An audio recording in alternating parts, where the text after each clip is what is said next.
The story begins in Rome. American diplomat Robert Thorne is told his newborn son has died. A priest convinces him to secretly adopt another infant, telling him it will spare his wife Catherine the grief. Robert agrees and never tells her. That child is Damien. At first, life looks perfect. The family moves to London, Robert becomes U.S. ambassador, and Damien grows up in privilege. But unease builds quickly. On Damien's 5th birthday, a nanny publicly hangs herself, shouting, "It's all for you, Damien!" The horror doesn't stop there. A priest named Father Brennan warns Robert that Damien is not human, but the Antichrist, placed into their family by Satan. Robert refuses to believe him, until Brennan is killed when a lightning rod impales him during a storm.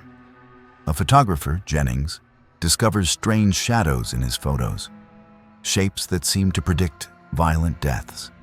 He joins Robert to investigate Damien's origins. They learn the child's mother was a jackal, and that Damien bears the mark of the beast, 666, hidden on his scalp. The violence escalates. Catherine grows suspicious of Damien, saying she feels he is not her son. After a terrifying moment where Damien knocks her off a balcony, she suffers a miscarriage and is later killed in the hospital when one of Damien's protectors throws her from a window. Jennings is decapitated by a sheet of glass during their investigation.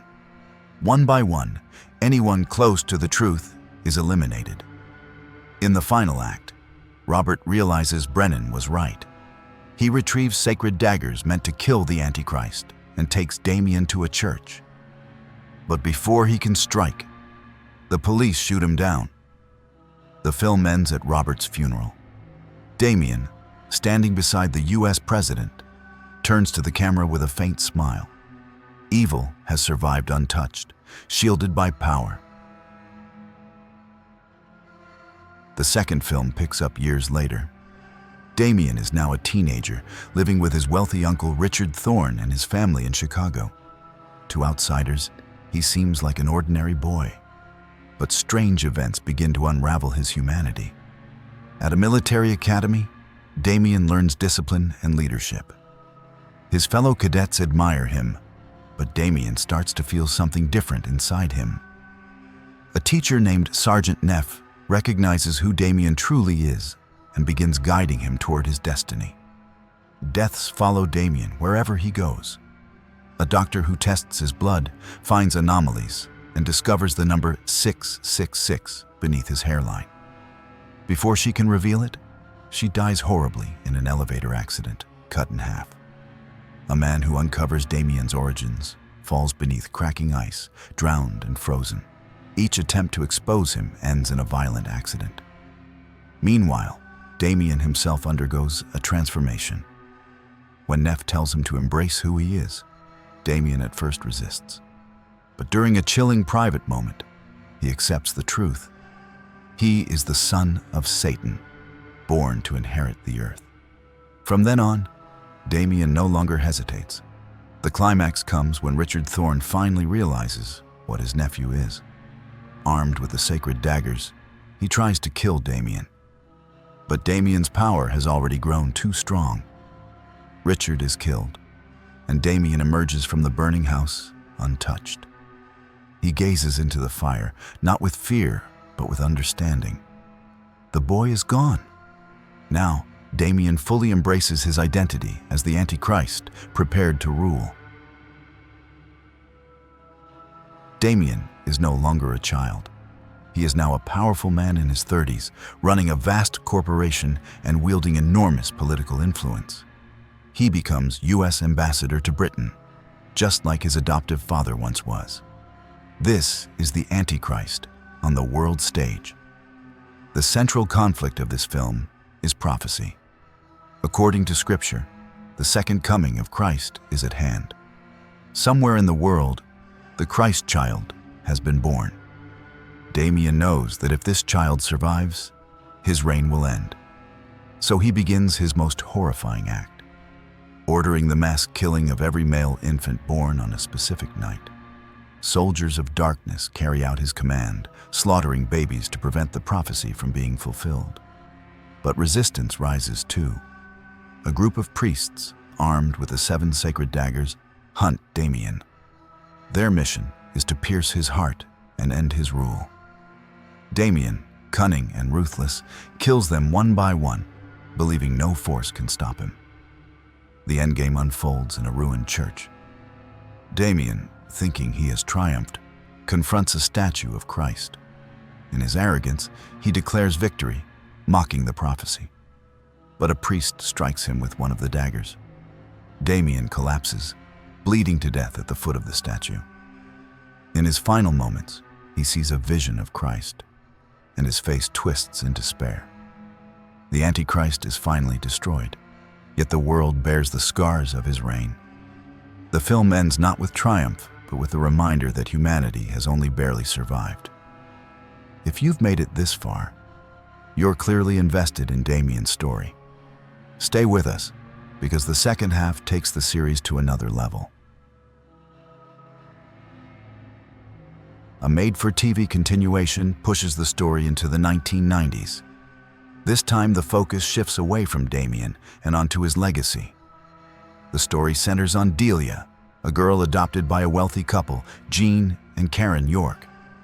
From the beginning, Delia unsettles those around her. Animals panic in her presence.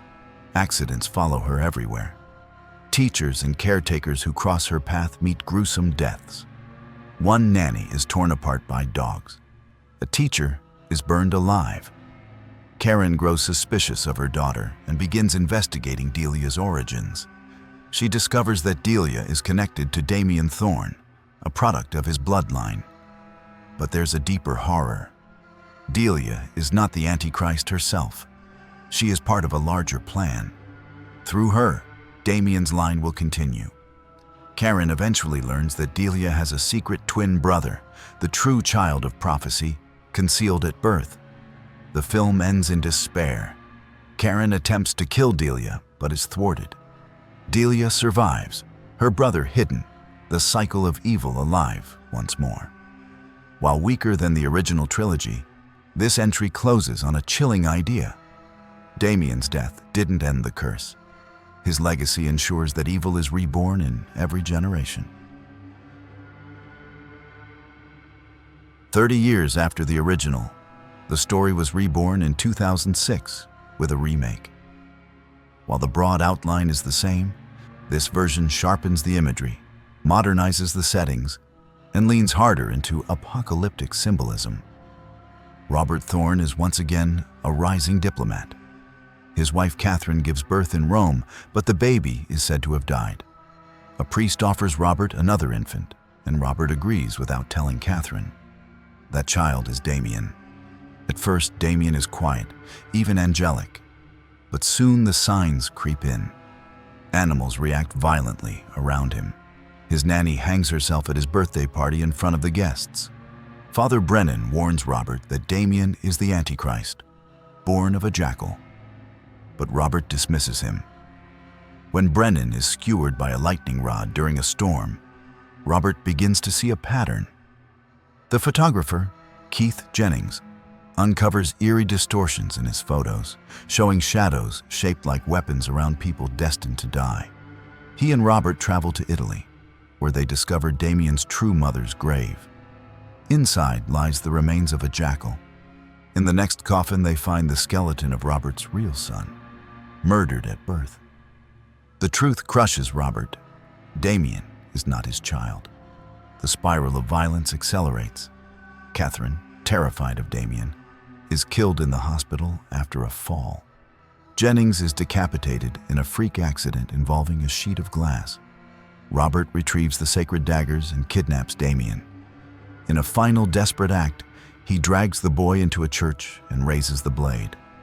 But police arrive, and Robert is shot dead before he can strike. The remake closes with Damien at Robert's funeral. This time he stands hand in hand with the President of the United States. As he turns to the camera, his expression is calm, almost smug. Evil has survived once again, this time wrapped in even higher power. The message is the same as in 1976, but more blunt. Evil adapts to the modern world using politics, media, and influence. as its armor. For decades, the Omen series had no true beginning. That changed in 2024 when the First Omen arrived as a prequel. Instead of revisiting Damien, it tells the story of how he came to exist in the first place. The film follows Margaret, a young American novitiate who travels to Rome to begin her life in the church. She's placed in an orphanage run by priests and nuns. At first, it looks like a place of charity, but Margaret begins noticing strange details. Rituals whispered at night, children kept under watch, and a chilling sense that the church is hiding something. The deeper Margaret investigates, the darker it becomes. She uncovers a conspiracy within the Vatican. Certain factions of the clergy believe the world needs an Antichrist to balance prophecy. Instead of stopping evil, they intend to manufacture it. The orphanage is part of this plan, an experiment to create a child born not of human love, but of ritual blasphemy. The film spirals into grotesque horror. Margaret realizes she herself is being manipulated to serve as the vessel. The priests and nuns intend to use her body to bring forth the Antichrist. Through visions and terrifying encounters, she sees the future, a child who will grow into Damien Thorn. The climax is brutal. Margaret resists, but the conspiracy is too strong. She is forced into a ritual that ensures Damien's conception. The film ends with Margaret broken, staring at the newborn child she unwillingly delivered. That baby is Damien, the one who will be placed into the Thorn family in the First Omen film. What makes the First Omen so disturbing is its perspective. Unlike the other films, where characters are caught reacting to Damien's presence, here we witness the creation of evil itself. The church, which should stand as a shield against darkness, becomes the architect of the Antichrist. The ending is suffocating because it closes not with triumph, but inevitability. Damien's arrival is not an accident, but a design carried out in secret halls of power. Across nearly 5 decades, the Omen films chart a complete cycle of evil. The 1976 original plays as a creeping nightmare. A diplomat raises the Antichrist without knowing it until it's too late. The Omen films endure because they never let the audience escape the weight of their story. Evil isn't just a moment here. It's a destiny played out over decades. If you want more breakdowns like this, subscribe to the channel and join us for the next deep dive.